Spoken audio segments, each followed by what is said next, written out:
Educação à distância, mudando realidades.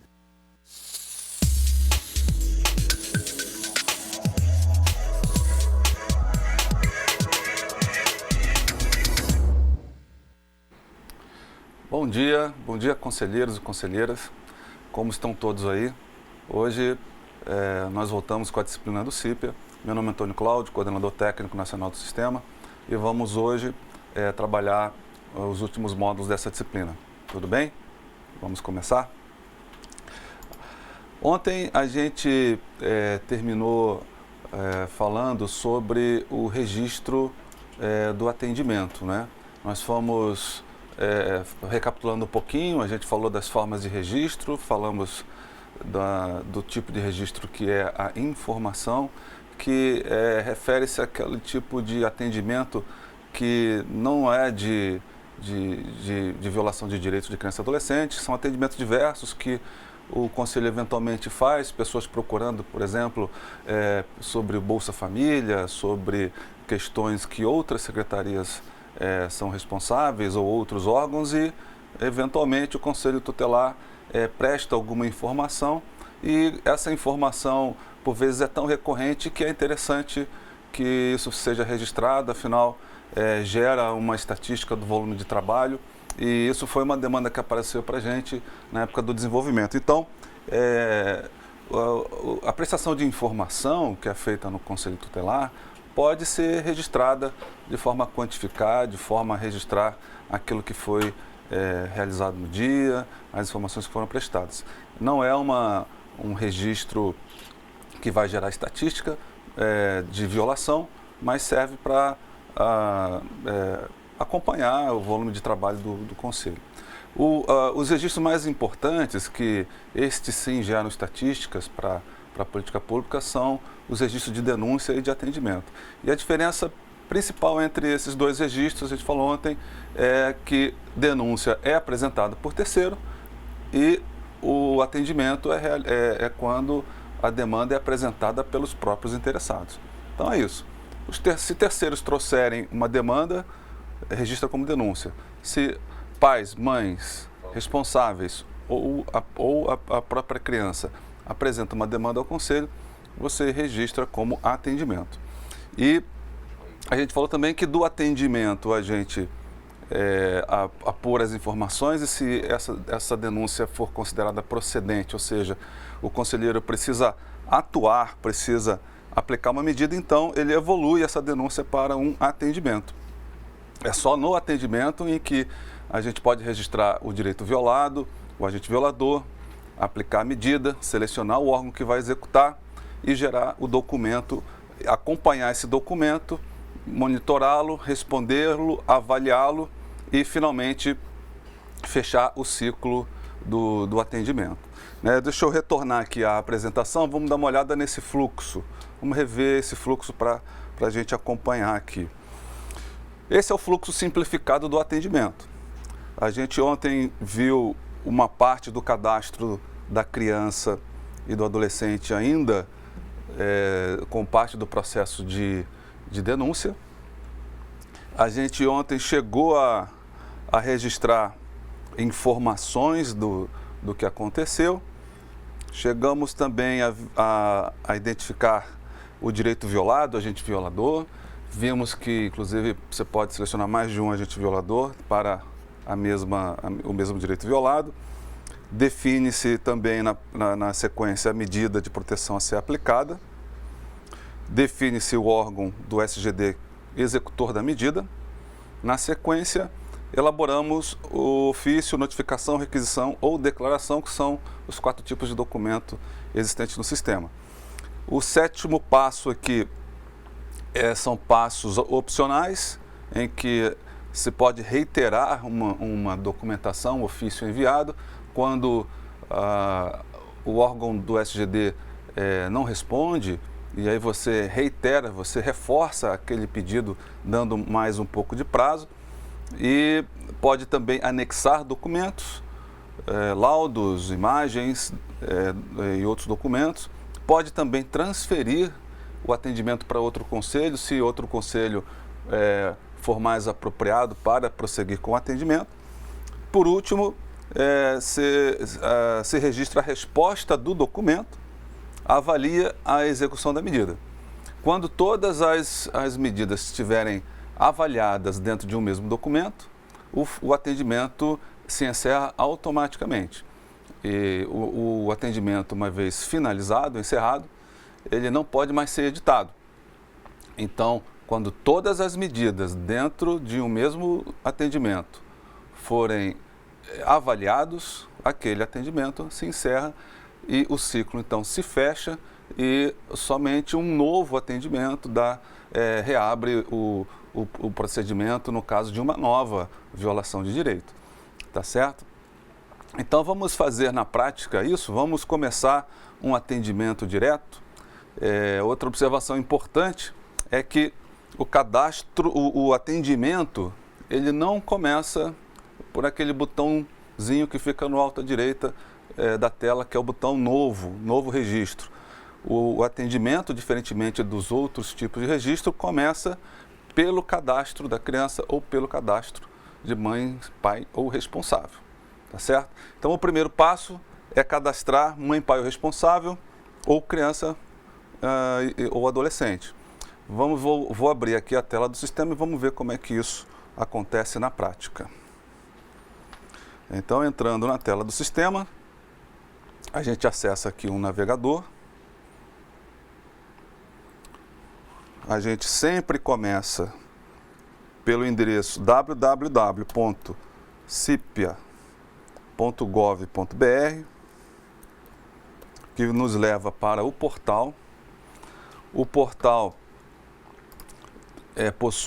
lembre que o portal possui dois ambientes, o ambiente de produção, e aqui estão os banners de acesso aos sistemas no ambiente de produção. E aqui mais embaixo, né, só rodar a tela, passa por um bloco aqui de informações, comunicados, e na parte de baixo da tela temos os banners de treinamento, tanto do CIPA Sinase quanto do CIPA Conselho Tutelar, e nós vamos usar o CIPA Conselho Tutelar do ambiente de treinamento. Vamos lá. A gente clica no banner, ele abre a tela de login, a tela de acesso, e a gente coloca aqui o nosso CPF. Esse é um CPF de um usuário fictício, um usuário de treinamento. Coloca a sua senha. A sua senha tem que ter 6 caracteres, sendo pelo menos 2 alfanuméricos e 2 numéricos. Então, uma senha, por exemplo, Maria 1. A senha Maria 1 tem 6 dígitos. Tem 2 letras, pelo menos, tem. Mas só tem um algarismo. Então, a senha Maria 1 não funciona. Mas se eu colocar Maria 19 tem pelo menos 2 letras? Tem. Tem pelo menos 2 algarismos? 19? Tem. Tem mais de 6 no total? Ou pelo menos 6 no total? Tem. Então a senha Maria 19 é uma senha válida, o sistema vai aceitar. Ok? Então, suponha que a gente esteja lá no conselho e na hora da atividade de percurso, aquela atividade que a gente faz no intervalo durante 20 minutos, eu vou propor um estudo de caso. Aliás, já propus esse estudo de caso ontem, a gente vai dar prosseguimento a ele hoje e assim a gente na prática discute como é que ficam os registros no sistema e compara eles com a forma que vocês atualmente fazem para registrar o processo sem o sistema, ok? No sistema, a gente faz o seguinte: abriu a tela do sistema, vai direto para atendimento, ou melhor, vai direto para o cadastro de responsável ou responsáveis e criança ou adolescente. E aqui vale uma dica importante. Se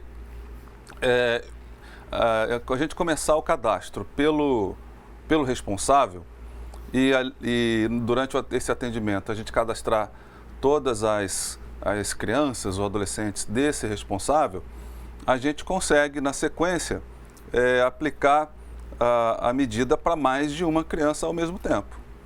Então, o sistema permite que a gente aplique mais de uma medida ao mesmo tempo para 2, 3 crianças que estão vinculadas àquele responsável. Posso começar pela criança ou adolescente? Pode. A gente pode cadastrar a criança e adolescente e iniciar o atendimento pela criança, mas aí o atendimento só vai ser feito para aquela criança. Tá? Então fica a critério do conselheiro começar o atendimento pela mãe e pai responsável ou pela criança e adolescente. Qual a vantagem de começar pela mãe e pai responsável? É que eu posso aplicar ou registrar aquele atendimento para 2 crianças ao mesmo tempo, 3 crianças ao mesmo tempo. A gente economiza, né, a gente agiliza um pouco mais o trabalho. Mas se o atendimento é para uma criança apenas, tanto faz começar pela mãe ou começar pela criança, o registro do atendimento vai ser feito só para aquela criança, tá bom? Então, durante o desenvolvimento, a gente percebeu que a maioria dos conselhos tinha a prática de fazer aquela ficha, né, ou aquela pastinha da família, começando pelo nome da mãe. Então, a gente criou essa possibilidade de começar o atendimento pela mãe, pai ou responsável. No sistema antigo, você só começava a denúncia pelo cadastro da criança, né? Pai e mãe eram dados, né, eram atributos da criança e tudo começava pela criança. Então, na nossa pesquisa, a gente percebeu que há uma prática de muitos conselhos de fazer a ficha ou a pasta a partir do cadastro do responsável e a gente criou essa possibilidade. Pode começar pela mãe, pai ou responsável e, inclusive, começando por mãe, pai e responsável, o sistema permite que a gente registre um atendimento, aplique a mesma medida para mais de uma criança ao mesmo tempo. Vamos experimentar essa situação aqui. Vou começar o cadastro de um responsável, vou vincular a eles as crianças e, na sequência, aplicar uma medida dupla para as 2 crianças ao mesmo tempo e vamos fazer a geração do documento e seguir todos os passos até o envio, até a avaliação do documento para o órgão do SGD. Vamos lá, cadastrando então pai, mãe responsável, eu clico em atendimento, eu clico direto aqui na aba verde ou abro a opção atendimento e encontro aqui a opção mãe, pai ou responsável, ok? Então o atalho aqui ajuda a gente ir direto lá para o cadastro de responsável. Ele abre a lista de responsável, a gente vai clicar aqui no botão novo e vamos preencher aqui um formulário bem simples sobre os dados do responsável. Então vamos lá, eu vou colocar aqui um nome qualquer. Lembra que a gente pode digitar o nome do responsável e da criança de qualquer forma, pode ser maiúscula, minúscula, com acento, sem acento. O sistema vai converter tudo para maiúscula, tirar os acentos, tirar cedilha, tirar trema, tirar acentos e vai cadastrar tudo com caixa alta ou letras maiúsculas, sem acento, sem cedilha, sem nada. Tá? Você pode digitar do jeito que você quiser e o sistema vai converter. O RG é um campo obrigatório, mas se o responsável não traz o RG, não sabe o número, não lembra, a gente pode colocar aqui a informação de pendente, né? O sistema aceita o cadastro de caracteres alfanuméricos para o RG, então a gente pode colocar aqui pendente e na próxima oportunidade de contato com esse responsável, a gente deve cobrar essa informação, né? A gente decidiu colocar o RG como um dado obrigatório para o responsável, porque o objetivo é qualificar melhor esse responsável. Eventualmente ele precisa ser citado em alguma documentação oficial, em algum processo judicial, e essa informação, se tiver registrada, um tanto melhor. Então, a cada contato com o responsável, o conselheiro deve exigir a apresentação dessa documentação e registrar esses dados. Como a gente está aqui supondo que o RG é pendente, o pai não apresentou, ou a mãe não apresentou, a gente coloca um órgão o sistema exige, é obrigatório acrescentar o órgão emissor e a gente coloca um órgão emissor da localidade, do seu estado, mesmo que a gente não tenha colhido o número do RG. O CPF é um dado não obrigatório, mas precisa ser registrado um CPF válido, porque o sistema checa o dígito verificador. Vamos colocar aqui uma data de nascimento. E uma data de nascimento qualquer. O sistema pergunta se participa de algum programa de transferência de renda. Se participar, ele pergunta qual, se a gente pode selecionar de uma lista Bolsa Família, BPC e alguns outros aqui. Então, vamos supor que ele participe de um programa aqui. Se forem outros programas que não listados, você pode digitar livremente o texto. E aqui é o número de inscrição social, o NIS ou o NIT também pode ser acrescentado aqui no cadastro do pai responsável, mas é campo não obrigatório, eu não vou colocar. E lembrem-se aqui daquela funcionalidade que o sistema tem, que se a gente digita o CEP, tecla Tab ou clica no próximo campo, o sistema carrega automaticamente a UF, estado, o município, o bairro e o endereço. Ele não preenche o número a gente pode colocar ou não, é opcional, e o complemento também é opcional. Lembra que o sistema traz aqui do Google, né, ele plota no mapa a localização desse endereço no mapa. E você pode confirmar se o endereço que você registrou realmente corresponde ao local que você, ou que a pessoa está te dando a informação na verdade. Na sequência, um telefone, apesar de não ser, de a gente não poder se certificar de que todas as pessoas têm telefone, o campo é obrigatório. Se essa informação não for disponível, a gente pode completar com 9 e isso fica entendido para o conselho que esse telefone aqui também depende, ainda está pendente de atualização. Muito bem. O sistema registrou a informação, ele deu operação realizada com sucesso, apresentou aqui o número do responsável. Vejam aquele padrão que é o ano do registro e um sequencial numérico aqui.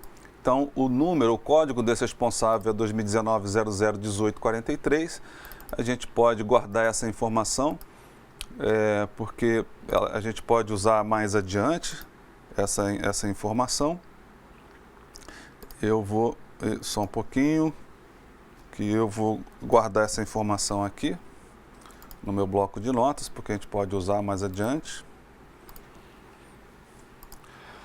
E voltando aqui para a tela do sistema, cadê o navegador? Está aqui. A gente agora pode cadastrar as crianças desse responsável. No final da tela, aqui, aparece o botão Incluir Criança e Adolescente. Então, a gente vai incluir criança e adolescente aqui. E o sistema pergunta se a criança já tem cadastro no sistema. Se tiver, falei ontem que é importante que a gente verifique antes, né? A gente pode abrir outra tela do sistema aqui e consultar, né, antes de fazer qualquer coisa. Então, eu posso duplicar aqui a tela do sistema. Olha, usem esse expediente aqui, é bem interessante, para a gente não perder o ponto em que a gente está trabalhando aqui. Todo o navegador web tem essa funcionalidade. A gente clica com o botão direito aqui na aba superior e pede para duplicar. Duplica a aba, o navegador abre uma outra aba do sistema. A gente pode fazer todo tipo de navegação aqui. Eu posso, por exemplo, consultar para saber se a criança já está no cadastro. Eu venho aqui na opção criança para fazer essa consulta e a outra aba, olha, está paradinha lá esperando a gente concluir uma outra consulta para voltar nela.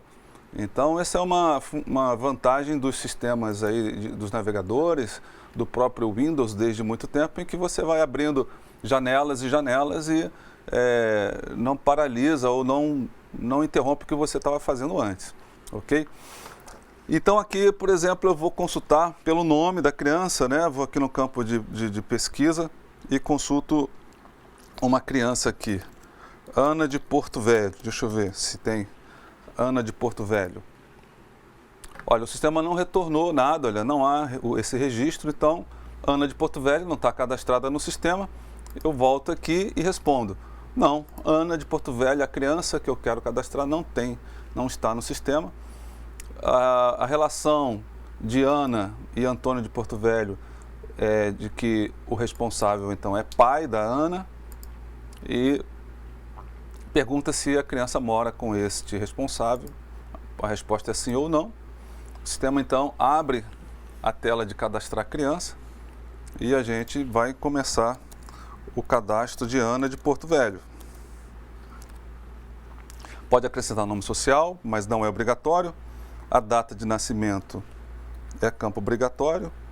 A gente vai cadastrar aqui uma data para Ana. Informação sobre sexo. Se possui deficiência, a gente assinala qual é essa deficiência. Cor, raça, pela declaração, autodeclaração da pessoa. A nacionalidade já vem pré-definida Brasil. Se for outro país, a gente pode mudar. E aí o sistema pede para você escrever a localidade, né, a naturalidade da criança. Você pode colocar a província, o estado, alguma referência sobre a cidade ou a localidade de onde ela veio, ou de onde ela nasceu. Se for Brasil, da mesma forma, ele pede essa informação, mas é possível selecionar de uma lista. Selecionamos a UF, né, referente à naturalidade. Se possui registro civil, sim ou não. Se não possui registro civil, isso não faz nenhuma operação automática no sistema, isso é mais um lembrete para o conselheiro registrar um direito violado aqui da ausência do registro civil e abrir e aplicar uma medida para isso, mas nada é feito automaticamente. O conselheiro precisa criar esse direito violado e aplicar a medida referente. Se a criança possui o registro, tudo bem, prossegue. Se tiver RG, registra. Se não, não é obrigatório, prossegue. CPF, prossegue, não é obrigatório. Podemos anexar documentos aqui, né? Não, vou, por exemplo, anexar aqui. Deixa eu ver se tem um documento bom aqui para a gente anexar. Os documentos aqui são muito grandes, mas deixa eu ver se esse aqui vai. Eu vou botar esse daqui. Tarefa 1, atividade de percurso. Vamos ver se ele aceita esse aqui. Muito bem. O CEP, aquela funcionalidade. Digitou o CEP, ele carrega. Perguntas sobre a situação escolar. Estuda, nunca estudou. Nome da escola. Escola Municipal de Porto Velho, por exemplo. Código INEP da criança. Falei que o código INEP é um código, é uma matrícula que todo aluno de escola pública ou privada possui desse Instituto de Pesquisas do Ministério da Educação. É um código que vai funcionar para a gente fazer comparações entre a trajetória escolar e a trajetória de violações contra essa criança, mas é um dado não obrigatório, você preenche se tiver a informação e salva. Então, salvamos aqui, né, os dados de Ana de Porto Velho, e agora eu quero acrescentar, por exemplo, a mãe da Ana. Mesmo que a mãe da Ana não esteja presente, e se essa informação estiver disponível, a gente acrescenta a informação da mãe da Ana. Então, eu vou cadastrar aqui a mãe da Ana, o responsável. Vamos supor, então, aqui neste caso, que a mãe da Ana já está no sistema, já é existente no sistema. Eu vou responder que sim, a mãe da Ana já tem cadastro. Ele, então, nos direciona para a pesquisa e seleção desse responsável que já existe no sistema. Eu vou procurar aqui um responsável que eu já sei que tem no sistema, que é a Denise Lopes aqui. A Denise Lopes é mãe, a criança mora, sim, mora junto. E pronto, já cadastrei. Olha, Ana de Porto Velho já está cadastrada aqui. Já tem o Antônio de Porto Velho e a Denise Lopes como mãe da Ana de Porto Velho. Agora eu quero acrescentar mais uma criança, né? Vou formar aqui uma família de 2 adultos, 2 crianças. Então eu tenho que agora informar para o sistema que Antônio e Denise têm outra filha ou um outro filho. Então eu vou no cadastro de Antônio de Porto Velho, abro a opção incluir criança. A criança não existe, a relação aqui é de pai, mora junto.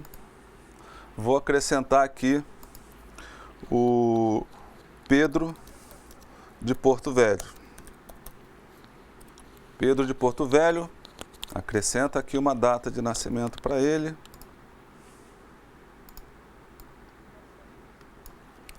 Por exemplo, 2010, 28/8/2010. Menino, deficiência não, cor, raça, qualquer uma, naturalidade Brasil, também é aqui de Rondônia, possui registro civil sim, não tem mais dados de documento. Novamente, a funcionalidade do CEP carrega automaticamente o endereço, a situação escolar, se eu disser que estuda, então ele pede para informar qual é o ano que ele está estudando, o nome da escola, aquele código INEP que é opcional, e pronto, já salvei o Pedro de Porto Velho. O sistema informa que, olha, operação realizada com sucesso, Pedro é filho de Antônio. Ah, mas o Pedro também é filho da Denise. Então, a gente vai indicar o outro responsável do Pedro. É só clicar aqui e indicar responsável. A Denise já está no cadastro. Eu novamente localizo aqui o cadastro da Denise, que é a Denise Lopes. Localizei o cadastro da Denise Lopes, é esse o número da Denise, é esse o nome dela, a data de nascimento é essa. Se eu tiver o RG, eu posso atualizar. E eu clico no botão de ação, que vem aqui, né, na coluna dos botões de ação, tem um botãozinho chamado Indicar Responsável. Ele pergunta qual é a relação, eu digo que Denise é a mãe de Pedro, mora junto, mora, sim. Assim, a gente definiu que Pedro de Porto Velho tem como responsáveis Antônio de Porto Velho e Denise Lopes, que são os mesmos responsáveis da Ana de Porto Velho, né? Antônio de Porto Velho e Denise Lopes são pai e mãe de Ana e de Pedro de Porto Velho. Então, assim, nós cadastramos uma família, né? Em alguns minutos, cadastramos toda a família. E agora vem aquela pergunta: eu quero fazer um registro de medidas de proteção para mais de uma criança ao mesmo tempo, para a gente ganhar tempo, para a gente agilizar o nosso trabalho. Então, a opção, né, a simulação que a gente vai fazer aqui é de que sim, eu quero aplicar a mesma medida para as 2 crianças, afinal, a situação é a mesma, o direito de igualdade é o mesmo para elas duas, eu vou aplicar a mesma medida e o sistema vai permitir que eu faça isso para as 2 crianças de forma automática. Então, vamos lá. Se eu quero essa opção, então eu vou para o cadastro de qualquer um dos responsáveis, né? Vou buscar aquele número que eu guardei aqui ajuda nessa hora. Eu pego o número do responsável, coloco ele aqui, pesquiso o responsável, localizei o cadastro do Antônio, né? E aqui a gente vai então para o botão de ação editar. É só clicar nesse botão do lápis aqui, editar o cadastro do Antônio de Porto Velho. Então, esse momento aqui, às vezes gera algumas dúvidas, sempre, né? Como é que eu chego nessa tela do editar responsável? Sempre memorizem isso aqui, ó, o nome da tela, para eu saber onde eu estou no sistema. Olha aqui para o alto da tela, eu estou na tela do editar responsável né? E o editar responsável é acessível a partir do registro de um determinado responsável. E é nessa tela, nas telas de edição, seja de responsável, ou seja de criança, seja da denúncia, ou seja do próprio atendimento, é na tela do editar alguma coisa que a gente vai poder fazer as modificações e dar andamento ao processo. No final da tela do editar responsável, vejam aqui que tem o botãozinho incluir atendimento. Esse botão amarelo aqui é o botão que a gente está à procura, né? Então, o Antônio de Porto Velho tem como filhos Ana e Pedro, e eu quero incluir um atendimento, porque ele está ali presente no conselho, ele está apresentando uma demanda e eu, como conselheiro, preciso aplicar uma medida. O sistema carrega, então, na aba a tela cadastrar atendimento, e nessa tela tem 4 abas, tem a aba informações do ocorrido, tem a aba de medidas, de aplicação de medidas aplicadas e de acompanhamento de medida. As 3 abas finais, elas ficam inabilitadas, a gente clica e não acontece nada, porque primeiro eu preciso concluir os dados da aba informações do ocorrido. Nessa aba o sistema já traz aqui algumas informações que a gente já apresentou. Veja que esse atendimento aqui não partiu de uma denúncia, ou seja, a gente não registrou uma denúncia a priori para poder prosseguir com o atendimento, a gente já está registrando diretamente um atendimento. E na sequência aparece aqui a lista de crianças e adolescentes desse responsável, né? Ana é filha de Antônio e de Denise, e o Pedro é filha do Antônio e da Denise também. Está aqui grau de parentesco, se mora junto ou se não mora, e a data de nascimento das crianças. Muito bem. Quando aconteceu a violação, a gente registra tanto o horário, a data, quanto o horário, tá certo? A gente registra a data e horário. A gente registra o tipo do local em que aconteceu a situação. Pode ser bar ou similar, comércio, serviço, escola, habitação, indústria, construção, local de prática esportiva, residência. A gente vai acrescentar aqui o tipo de local do ocorrido, que é o hospital, né? Ou instituição hospitalar. E vamos selecionar qualquer um da lista aqui, coloquei escola. E aqui a gente registra a descrição, o que aconteceu, né? Eu vou cadastrar, vou registrar uma informação qualquer aqui. E a gente também pode anexar documentos aqui, né? Também podemos anexar a documentação aqui.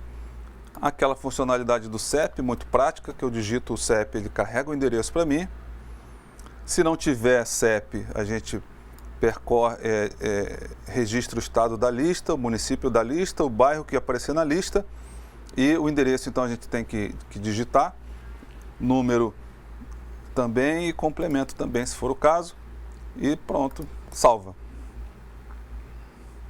Salvou, o que acontece? Eu dou a informação, operação realizada com sucesso, e uma outra aqui, ó, que é o número do atendimento. O sistema, então, gerou automaticamente o número do atendimento, que tem aquela estrutura, a unidade da federação aqui, o ano do registro aqui, o código 03, porque é um registro do tipo atendimento, e um sequencial numérico aqui de 5 dígitos.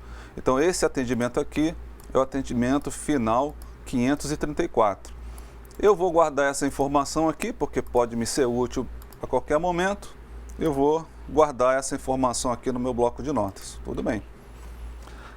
Dando sequência, a gente verifica que nesse bloco aqui, criança, adolescente, a gente pode excluir uma criança ou adolescente para a geração da medida, que é o que a gente está fazendo agora, né? A gente já terminou informações do ocorrido.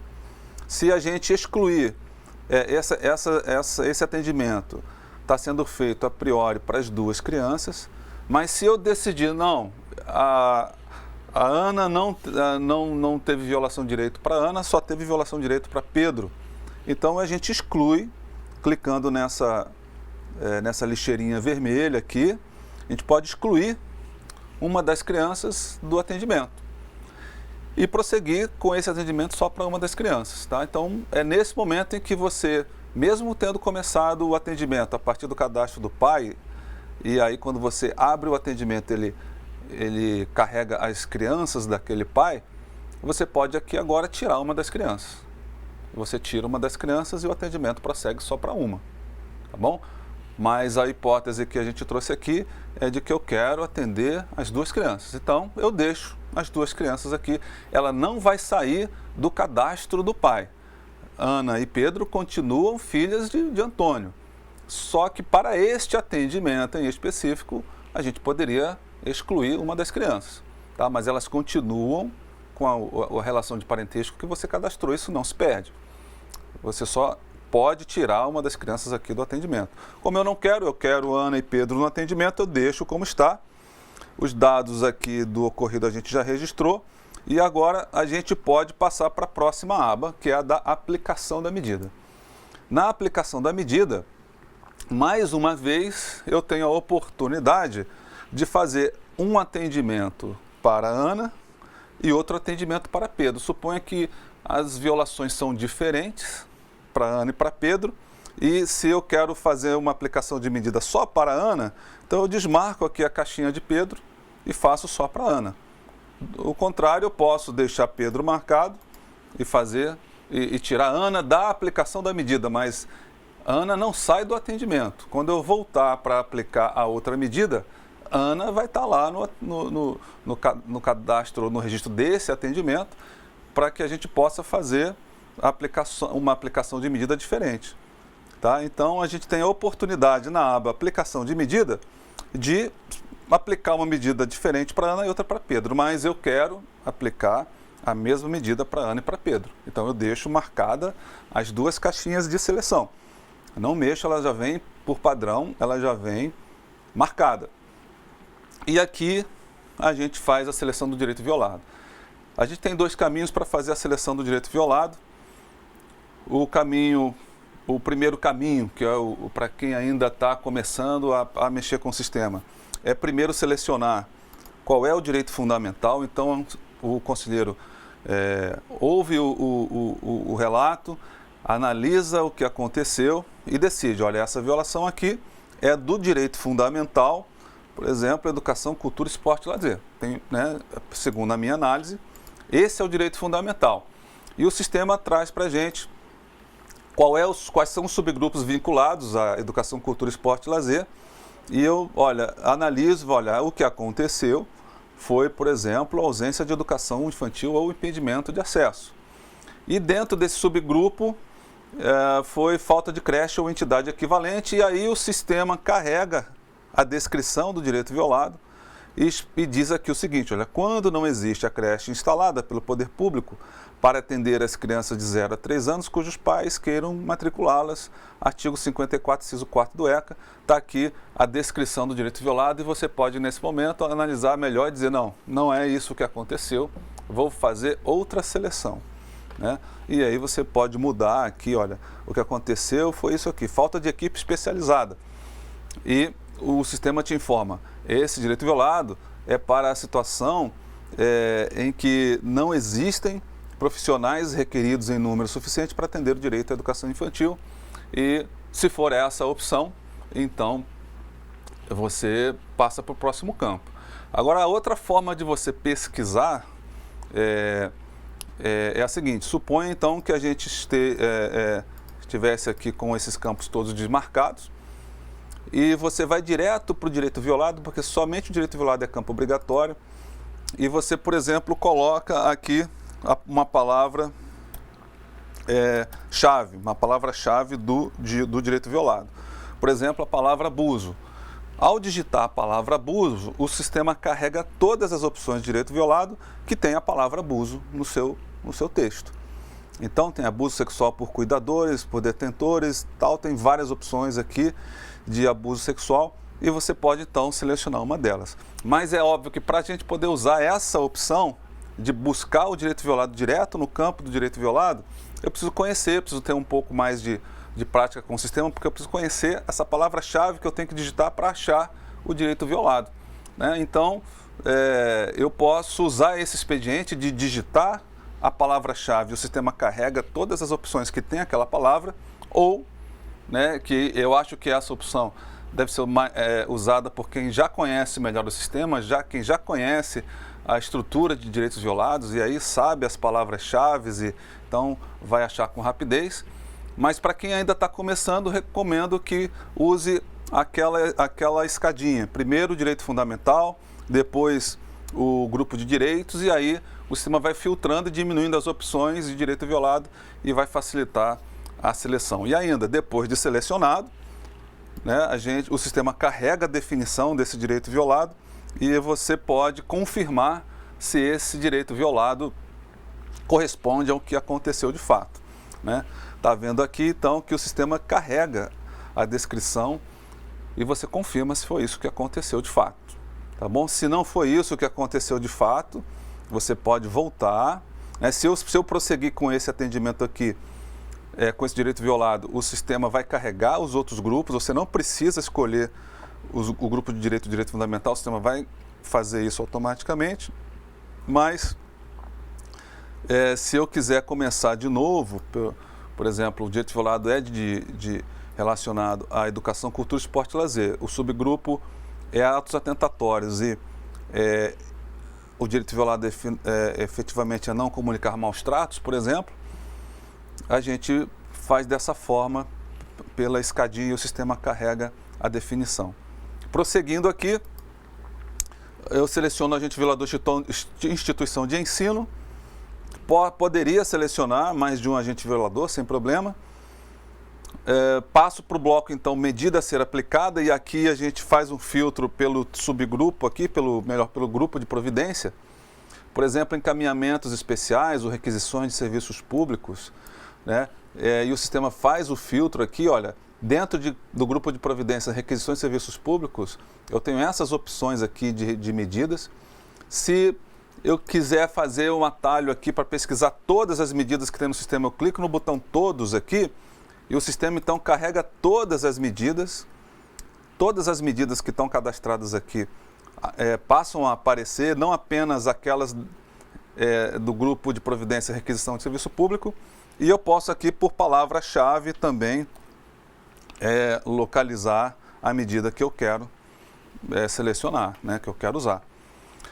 Muito bem, o próximo bloco é o SGD, a gente pode selecionar, fazer a pesquisa pela área de atuação. Então, se tem aqui o órgão do SGD que eu estou buscando é de atuação nacional ou é de atuação estadual, municipal, ele vai filtrando para você e você informa. Esse usuário aqui é do Distrito Federal, então ele só aparece para mim a opção do Distrito Federal. Quem é de Rondônia vai aparecer as opções de Rondônia e assim por diante, né? E se não, eu tenho a opção, essa informação ela é carregada, ela é registrada lá no cadastro do órgão do SGD. Então essa informação aqui depende do que está cadastrado lá. E a próxima etapa aqui é selecionar o órgão que aparece na lista, ou posso também usar essa funcionalidade da busca automática. A gente vai digitando e ele vai trazendo para você quais são as opções que tem aquele texto que você está digitando. Para mim apareceu o Ministério da Mulher, da Família e dos Direitos Humanos. Eu vou usar essa opção porque o cadastro desse órgão tem lá um e-mail que eu posso acessar para a gente ver depois como é que chegam os ofícios, né, no e-mail do chefe do órgão que você está selecionando. A gente salva e o sistema, veja aqui o que aconteceu, o sistema carregou, aplicou medida para Ana e para Pedro ao mesmo tempo. Obviamente, o direito violado é o mesmo, os agentes violadores são os mesmos, a medida é a mesma e o órgão do SGD também é o mesmo, né? Então, o sistema agiliza a aplicação da medida, faz duas medidas uma para cada criança e você pode, na próxima etapa, fazer a geração do documento, tá? O sistema aplica a medida múltipla, mas ele não permite a geração múltipla de documento. A gente não consegue aqui gerar um único documento para Ana e Pedro, porque existe na próxima etapa a funcionalidade de variáveis ou tags, que são uma funcionalidade para a gente carregar informação que já está registrada no sistema para dentro do documento, e isso impossibilitaria a geração de documentos múltiplos, né, de documento com mais de uma criança ao mesmo tempo. Então, ele facilita na hora de aplicar a medida, e justamente por esse motivo a gente tem que emitir um documento para cada criança, até porque o acompanhamento na sequência, o acompanhamento que é feito para a medida de uma criança pode ser diferente para outra. Suponha que você fizesse um documento com 2 crianças, mas uma criança teve a medida atendida e a outra não. Né? Como é que ficaria o acompanhamento disso e o registro disso no sistema? Então, por questões de estrutura lógica, não foi possível desenvolver a possibilidade de fazer um documento para múltiplas crianças. Mas é muito simples fazer um documento, né? A gente clica aqui no botão gerar documento, que é o botãozinho azul. Eu vou cancelar aqui para mostrar para vocês que a gente pode cancelar, a gente pode excluir a medida que aplicou se não estiver satisfeito com ela, né? Mas se estiver satisfeito, se na discussão lá no colegiado não era bem isso que devia ter sido feito, a gente pode excluir aqui, mas se a decisão é por gerar o documento, a gente segue em frente e o sistema abre a tela gerar documento. A gente pode então selecionar um modelo de documento qualquer. Eu vou selecionar aqui o documento requisição de serviço público. O padrão aqui o sistema pergunta se você quer ocultar o cabeçalho padrão do sistema. O padrão é não, mas você pode selecionar sim, né? Eu vou deixar não, que é o padrão. Ele já carregou o que você informou antes, o SGD, a medida, a criança, um e-mail que está cadastrado por SGD. A gente pode acrescentar um e-mail aqui que segue por cópia. E o sistema pergunta para você como é que você quer monitorar esse documento. Você quer que uma resposta seja dada pelo órgão lá do SGD? Por padrão, a gente deve responder sim, eu quero acompanhar, eu quero uma resposta do órgão sobre o andamento da requisição que eu estou fazendo aqui. E se eu quero essa resposta, eu também tenho que informar em que prazo máximo eu quero essa resposta. Por exemplo, 10 dias, usem o prazo que vocês costumam dar para os órgãos aí na sua região. E a outra informação é se eu quero ser lembrado desse acompanhamento, né, de quando o órgão tem que me dar a resposta. Então eu digo sim, eu quero lembrar que eu tenho que acompanhar esse documento, e em que prazo. Eu quero lembrar um dia antes, né, do prazo que eu dei para o órgão. Eu quero antes me antecipar para cobrar do órgão se não tiver chegado, ou quero cobrar isso na véspera, ou posso também querer cobrar isso no mesmo dia, não tem problema. E o documento que a gente selecionou lá em cima, que é a requisição de serviço público, aparece aqui embaixo. Tem aquela funcionalidade aqui, ó, no cantinho do campo para a gente abrir e fechar, para a gente visualizar melhor. E se não tiver nenhuma alteração a ser feita no documento, eu não quero incluir nada, eu posso visualizar o documento aqui e se eu estou satisfeito com ele, eu vou salvar, porque por enquanto ele é só uma minuta. Se eu quiser acrescentar alguma coisa, por exemplo, a data de nascimento, eu escrevo aqui data de nascimento. Vou aqui nas variáveis ou tags, seleciono criança e adolescente. Encontro aqui a data de nascimento, dou um duplo clique em data do nascimento. O sistema carrega aqui a variável para dentro do texto e na sequência eu salvo esse documento e o sistema abre a próxima aba de acompanhamento de medida e a gente visualiza o documento aqui. E olha o que aconteceu, o sistema carregou o nome das pessoas que estavam lá, né, como uma variável, carregou o nome da Ana, carregou a data de nascimento automaticamente sem eu precisar carregar, e documento gerado. A próxima etapa, estou satisfeito com esse documento, o cabeçalho padrão está lá, a data está aqui. Lembra que eu estou usando um usuário de Brasília, por isso ele carrega o nome da cidade de Brasília. E, muito bem, posso fechar esse documento, ele está guardado aqui. A próxima etapa é assinar e a gente vai ver isso depois do intervalo. Agora, peço que vocês realizem a atividade de percurso junto com o tutor e voltamos daqui a 20 minutos. Muito obrigado.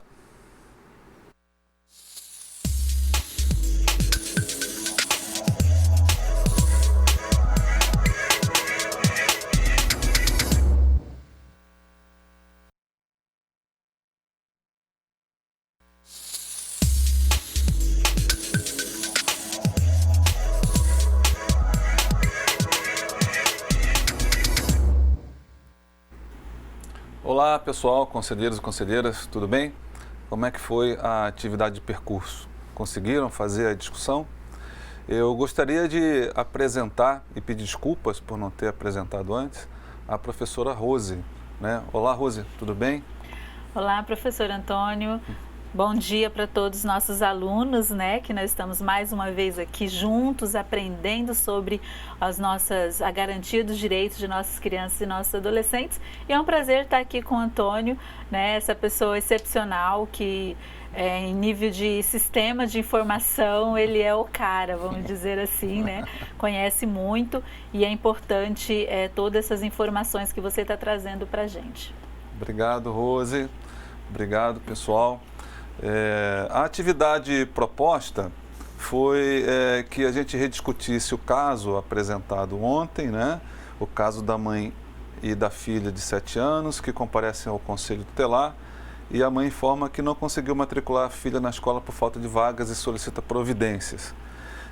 A gente pediu para vocês discutirem como é que é feito o registro, né, na pasta da criança ou se na pasta da mãe, se há a definição do direito violado quando vocês registram isso lá na pasta da criança ou da mãe, se há classificação do agente violador, se é definida uma medida, como é que ela é feita, quantas medidas em geral vocês costumam aplicar e se todas são aprovadas no colegiado do Conselho, né? E como é definido o órgão que vai cumprir a medida e como a medida é levada a conhecimento do órgão que cumprirá a medida, né? Conseguiram fazer essa discussão, conseguiram estabelecer paralelos entre o processo manual que hoje é feito no Conselho sem o sistema e o processo como funciona usando o sistema. Dá para estabelecer paralelos, dá para pensar em como, né, deixar de fazer o processo manual e fazer o processo automatizado, né?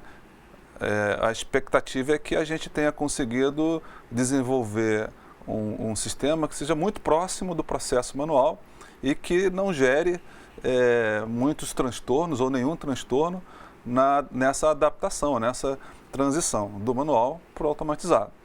Tá? O objetivo da discussão é esse, vocês refletirem sobre como é que eu vou deixar de fazer no manual e passar a fazer do jeito automatizado no CIPIA. Tá certo? Mandem as manifestações aí pelo aplicativo de mensagens. A Rose, professora Rose, que está aqui junto comigo, ela está atenta ali ao aplicativo e vai me passando as demandas que vocês forem levantando aí, tá bem?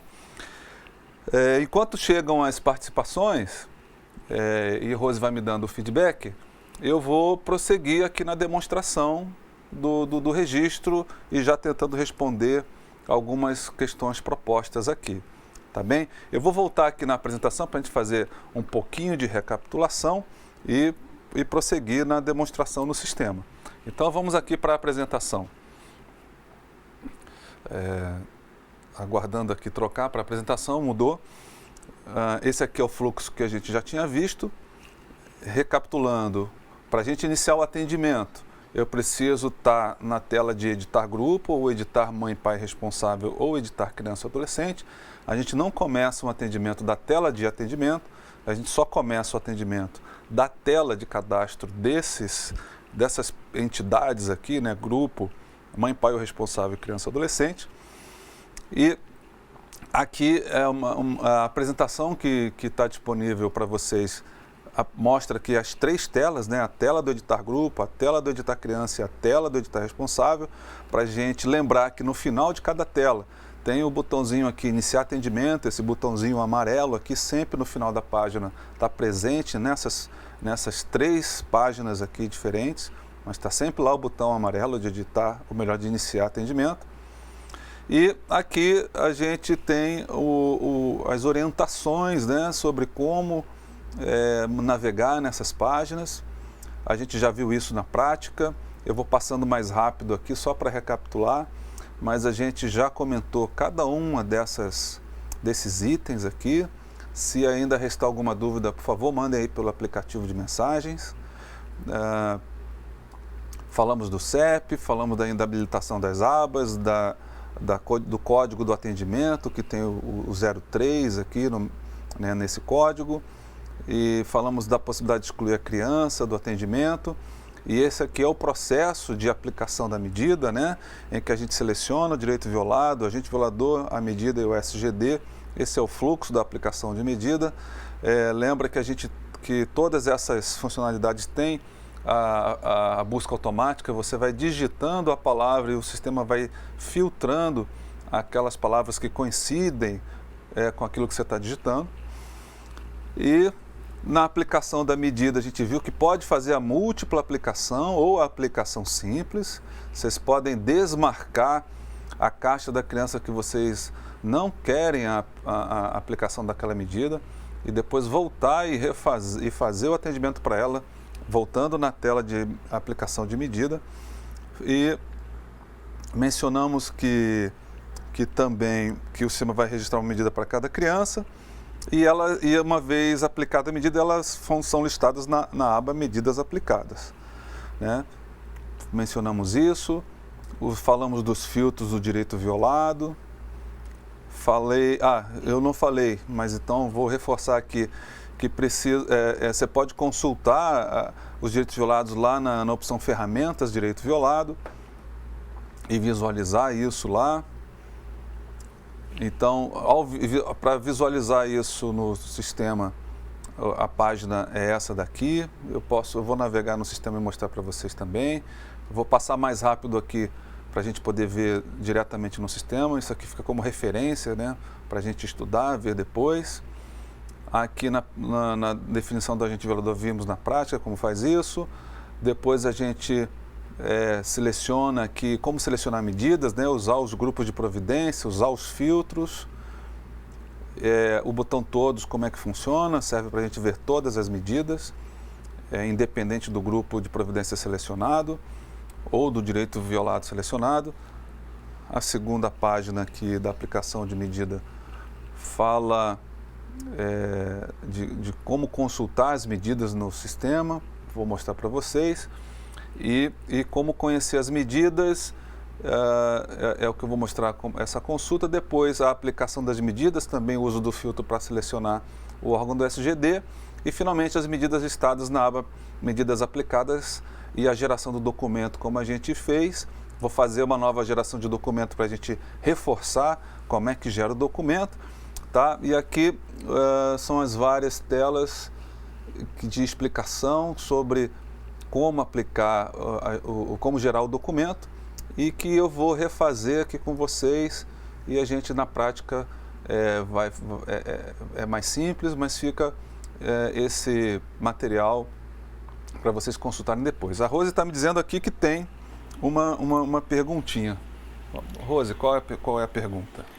Na realidade, é a resposta, né, de alguns colegas que estão encaminhando, mas antes disso eu quero mandar um abraço bem grandão para Marabá, Pará, que deu a saudação pelo nosso retorno, né? Obrigada a todos vocês. E assim, o Acre respondeu, Antônio, bem legal, né? Ele separou as perguntas, as questões, e aí ele diz assim, as respostas. Como é feito o registro na pasta da criança, ou mãe? Pasta em nome da criança ou nome da mãe? A pergunta já estava respondendo, né? Tá. A definição de registro de direito violado, identificar qual dia e como foi a conversa. Também, em média, quantas medidas diferentes são aplicadas? Nesse caso, será aplicada apenas uma, nesse que eles escolheram ali. É feito um embasamento legal para sua aplicação? Sim. Né? A resposta dos colegas ali do Polo do Acre. Temos também do Polo Porto Grande. O registro é feito em nome da mãe, pai ou responsável, é realizado definição ao direito violado e ao agente violador. No caso, a medida protetiva será de vista após tão novo e exceto. Será revista, de repente, né? Deve ser revista, né? Apenas uma única medida será aplicada.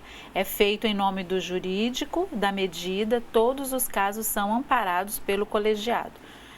Deve ser discutido, né? Conforme a necessidade através da requisição ou apego conforme o caso. E é isso, dos nossos colegas que mandaram aqui. Certo. Respondendo as suas perguntas. Ok. Bom, obrigado pela participação. Também quero mandar um abraço para o pessoal do Acre, de Rio Branco, conselheira Lucinaira. Conselheira Lucinaira. Grande abraço para vocês aí. Espero voltar em breve. E obrigado pelas participações. O objetivo era exatamente a gente fazer, como eu disse, fazer esse paralelo entre como é que eu faço sem o sistema e pensar, haverá muita diferença em passar a fazer isso pelo sistema? Né? Então, começar a imaginar essas possibilidades. Qual é o custo de transição para deixar de fazer no papel e passar a fazer no CIPIA, né? E dúvidas que possam aparecer dessa reflexão podem ser trazidas aqui para a gente, tá? Reflitam sobre isso. Vai ser, qual o custo de eu deixar de fazer no papel e fazer no CIPIA? É muito alto? O que eu preciso, né, tirar de dúvida para fazer essa transição? Aproveitem a oportunidade para a gente discutir isso. Tá certo? Então, quero voltar aqui na apresentação. Eu vou passar para a tela do sistema. A apresentação fica disponível para vocês consultarem a qualquer momento, mas eu quero mostrar aqui na tela do sistema como fazer aquele atendimento. Então, suponha que a gente está na tela principal do sistema e eu quero consultar aquele atendimento que eu acabei de fazer. A gente vai lá na tela atendimento, né? E lembra que eu guardei aquele número do atendimento? O atendimento recém-feito, ele fica aqui listado, né, pela ordem do mais recente para o mais antigo. Então, o atendimento que a gente acabou de fazer é o primeiro aqui, é o final 534. Né? Para confirmar, né, eu já tinha anotado aqui, olha, o atendimento é o 534. Se eu pegar esse atendimento pelo número aqui e fizer uma consulta dele pelo número, facilita a visualização, só vai aparecer ele na lista, facilita para eu facilitar a navegação apenas. Se eu limpar aqui e fizer uma consulta comum, ele vai aparecer lá no topo da lista porque é o mais recente. E a gente, para poder fazer qualquer alteração nesse atendimento, lembra que a partir da lista de atendimento eu clico no botão editar. Clicando no botão editar, a gente abre todo o atendimento, ele abre na primeira aba, que é informações do ocorrido. Aqui estão todas aquelas informações que a gente registrou do que aconteceu. E eu posso aplicar uma nova medida se eu quiser. Eu posso aplicar quantas medidas forem necessárias, para uma, para duas crianças. Mas na aba medidas aplicadas fica a lista de tudo que a gente já fez. Veja que essa medida aplicada da Ana, ela já não tem mais nenhum botão de ação. Por quê? Porque a gente já gerou o documento da Ana. Né? Então, eu só posso excluir o documento da Ana lá na aba de acompanhamento de medidas. Ela está aqui, ó. O documento da Ana está guardadinho aqui e eu posso até excluir esse documento. Se eu excluir esse documento, ele volta para aquela aba anterior e fica disponível como está o outro aqui. Eu posso excluir, eu posso gerar o documento. Então, eu vou demonstrar novamente a geração de um documento. Lembra que o botão da lixeirinha vermelha é para excluir e o botão azul, gerar documento, do papelzinho azul, é o de gerar documento. Cliquei novamente em gerar documento, eu seleciono aqui um documento qualquer, pode ser um encaminhamento, por exemplo, para a Defensoria Pública, alguma coisa do tipo, né? E o sistema automaticamente carrega aqui o documento, aqui embaixo.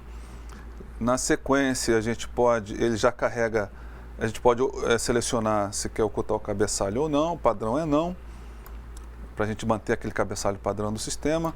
O SGD já está definido, a medida está definida, a criança está definida, o e-mail do SGD já está pré-definido.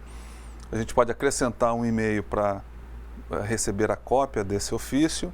A gente deve sempre pedir resposta. Sim, eu quero uma resposta do órgão, eu dou um prazo para o órgão responder. E a opção é sempre sim, eu quero. Lembrar de verificar se chegou a resposta desse documento, em quantos dias, eu quero ver se chegou também em 15 dias, porque depois desse prazo o documento expira e eu posso até reiterar, se for o caso. E o próximo passo é verificar se o documento está de acordo com o texto que eu quero.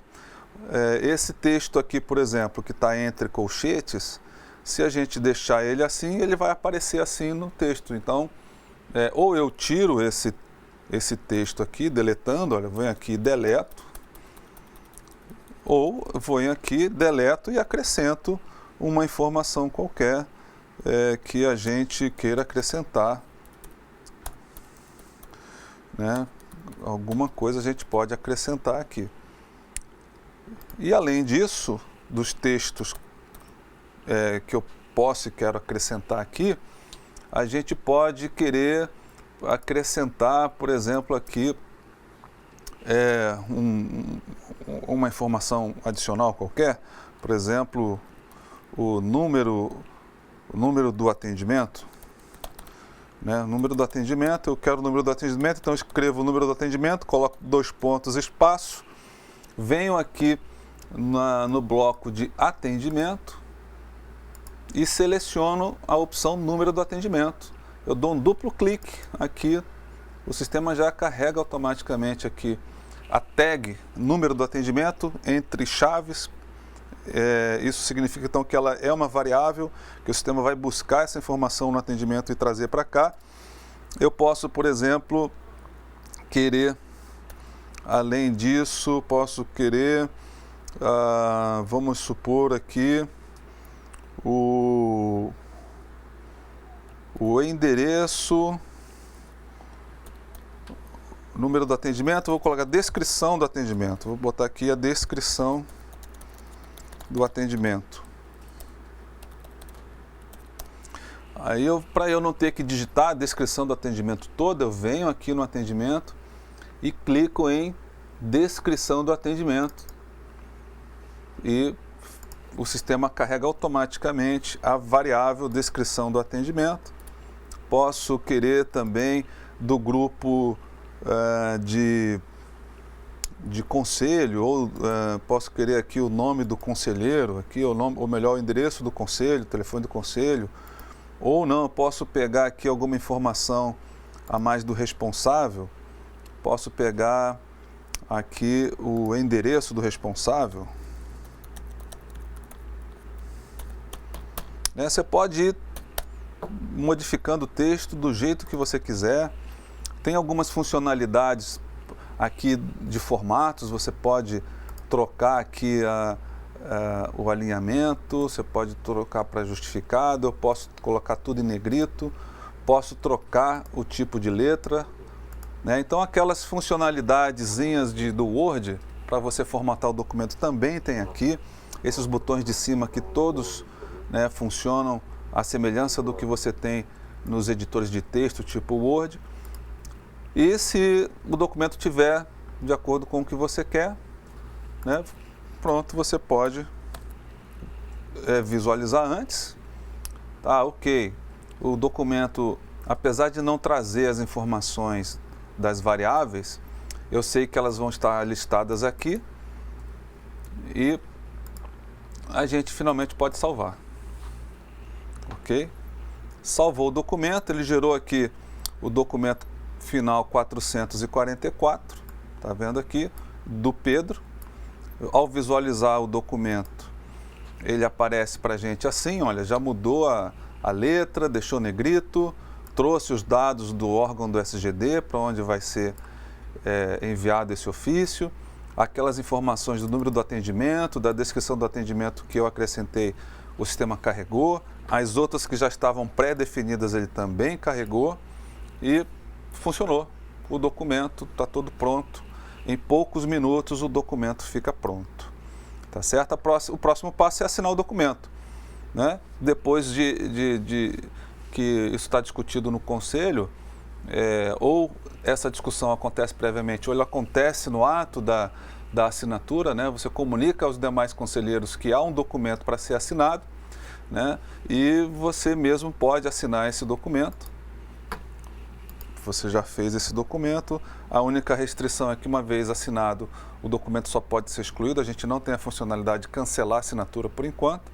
Então, assine o documento quando todos tiverem concordado, né? Caso contrário, não assina o documento, então você exclui o documento e faz de novo para que o colegiado do conselho acate aquela decisão, né? Concorde com a decisão tomada.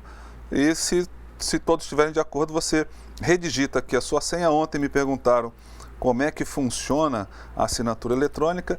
A assinatura eletrônica, então, funciona assim. Você, a partir da aba acompanhamento de medida, você localiza o documento e clica no botão assinar, coloca a sua senha e a assinatura eletrônica é esse texto aqui, ó, que aparece no corpo do ofício. Então, isso aqui é a assinatura eletrônica, né? E na sequência, o outro documento que está lá aguardando sua assinatura, da mesma forma você clica no botão assinar, coloca a sua senha, que é a mesma senha de acesso ao sistema e pronto. O documento da Ana também está assinado aqui. Lembra que o da Ana tinha um outro formato, inclusive. Está aqui a assinatura eletrônica do documento da Ana. Agora, naturalmente, faltam as assinaturas dos demais conselheiros para que a gente possa dar tramitação ao documento. Então, como é que isso acontece? Eu vou aqui simular, né, ser o outro conselheiro do mesmo conselho e fazer a assinatura desse documento. Veja que eu estou aqui como usuário. Lembra que ao passar o mouse nesse bonequinho que fica aqui no alto à direita, eu vejo o meu nome aqui, eu sou o conselheiro tutelar CIP A5, eu posso alterar meus dados, posso alterar minha senha, posso alterar parte dos dados da minha unidade, né? E posso sair. Esse aqui também é o botão que vocês devem usar para sempre sair do sistema, sempre clica aqui no sair, por segurança, é recomendável. Eu clico aqui no sair, e vou entrar agora com o outro usuário. Deixa eu localizar aqui o próximo usuário.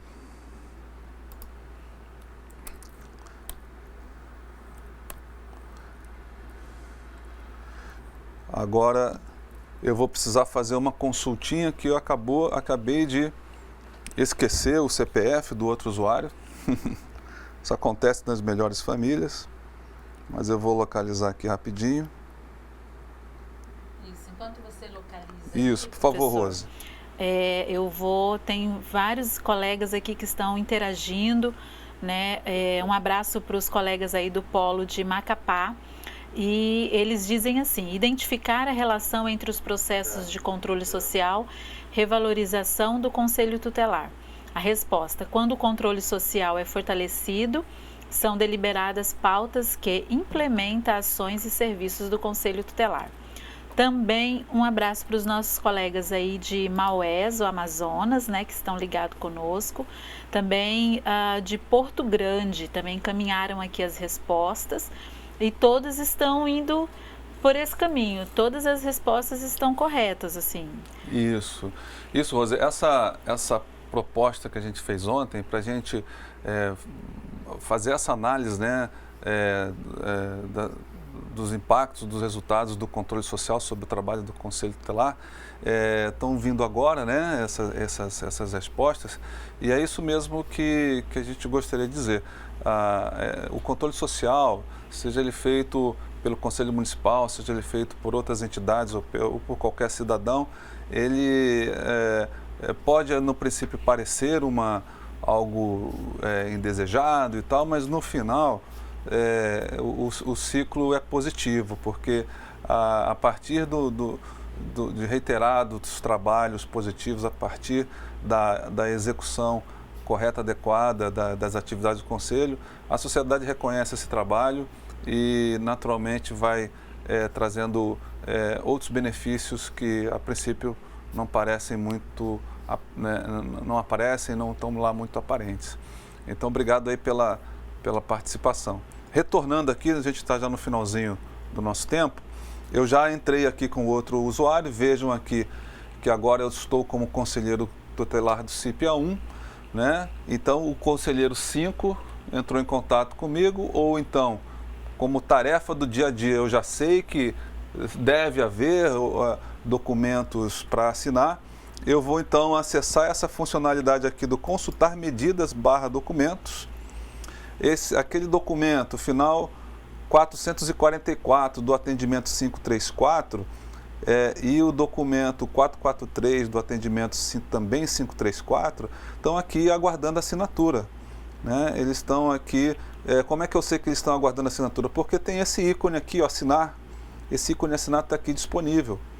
Então, se esse documento aqui está com esse botão assinar disponível, é porque eu preciso analisar esse documento. Então, eu posso abrir esse documento aqui, ó, no visualizar, e vou saber que esse documento é o documento da Ana, que o conselheiro 5 mencionou sobre o caso dela, aplicou a medida conforme a gente tinha decidido em conjunto, e pronto, posso assinar esse documento. Eu clico direto aqui no ícone assinar e aplico aqui a minha senha. E pronto, vou visualizar novamente esse documento. Veja que o ícone de assinar já não está mais disponível. Por quê? Porque eu já assinei esse documento, não posso assinar 2 vezes. E está aqui a assinatura de conselheiro 1, aqui assinado. Certo, Rose? Certíssimo. Apareceu, está aqui a segunda assinatura do documento, está aqui, está feita. E eu posso assinar também o outro documento, olha. Antes de assinar, obviamente, desculpa, eu cancelei ali. Eu visualizo, esse aqui é o outro documento do adolescente Pedro, ou da criança Pedro. O conselheiro já tinha me avisado que eu precisava analisar e assinar. Prontamente a gente assina aqui. E a assinatura eletrônica está feita aqui no documento. Olha, segunda assinatura aqui no documento. E se a gente olhar aqui esse documento, ele continua aqui, para mim ele já não aparece mais com a possibilidade de assinar.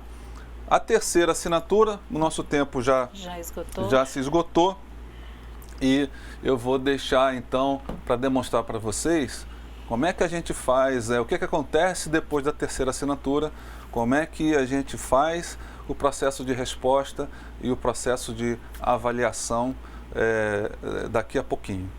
Na sequência, vocês ficam com a professora Rose e eu aqui apoiando o trabalho de vocês. Muito obrigado pela atenção. Até mais tarde.